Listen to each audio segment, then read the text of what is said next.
Actualmente existen proyecciones sobre cuáles son las regiones del país que podrían ser las más golpeadas por el cambio climático, aunque no se conoce con precisión la magnitud de los efectos.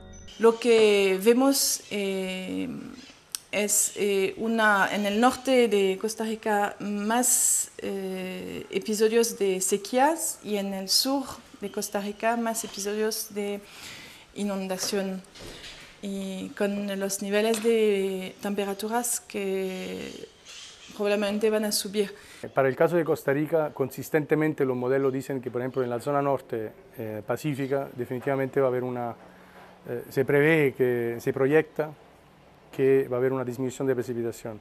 Ahora, lo que sí no se puede decir es si esa disminución va a ser con certidumbre, si va a ser 2% de la precipitación anual o 10%.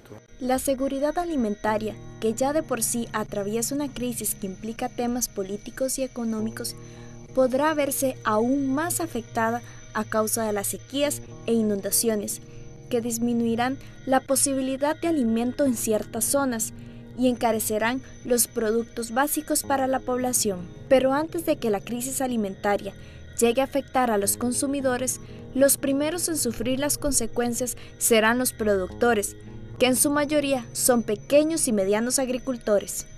La agricultura es en Centroamérica uno de esos grandes sectores, es un sector formado muy mayoritariamente por una población también de escasos recursos. Hay por lo menos 2 millones de productores de granos básicos en Centroamérica, por ejemplo. Esa situación es un poco diferente en Costa Rica, que ha cambiado muy significativamente la agricultura por otras actividades. Pero en general Centroamérica depende en gran medida de un tipo de agricultura de subsistencia. Lo que pasó, por ejemplo, en el 2001 con la sequía que se dio, era una sequía relativamente corta, simplemente lo que hizo prolongó el periodo de la canícula. Y en este periodo era cuando cuando la mazorca de maíz se estaban rellenando. Entonces, no teniendo agua, se cayeron toda la producción del maíz, o sea, de los granos básicos, de los cuales dependían la mayor parte de productores marginales, ¿verdad? En la región Nicaragua, Honduras, Salvador, etc. En los últimos años se han creado iniciativas y políticas para combatir el cambio climático en la región. Sin embargo, todas se centran en la mitigación, es decir, la reducción de la contaminación y emisión de gases del efecto invernadero. Sin embargo, ¿será esto suficiente?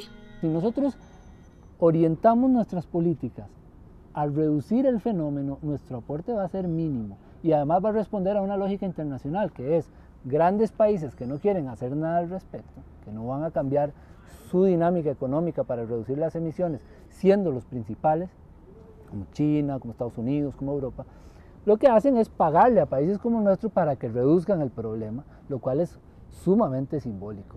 En cambio, lo que sí tiene que hacer Centroamérica como urgencia es lo que se llama adaptación al cambio climático, es decir, prepararse para recibir los embates del problema, prepararse como país para ordenar el territorio con criterios de gestión del riesgo, donde podemos tener una población que no sufra en un escenario de cambio climático más riesgo que el actual y más bien que se reduzca el actual. Esa es la prioridad. El cambio climático representa una gran amenaza para el futuro de las sociedades del planeta, pero no todos los eventos anómalos que sucedan se pueden atribuir al clima por sí mismo. O sea, no hay que achacar todos los impactos y las culpas al clima. En realidad es la sociedad lo que hace que el cambio del clima sea grave o no sea grave. Así que separar las luchas ambientales de las luchas sociales no tiene sentido. Por eso tenemos la responsabilidad de trabajar por un desarrollo sostenible que garantice el bienestar de los seres humanos, protegiendo la naturaleza.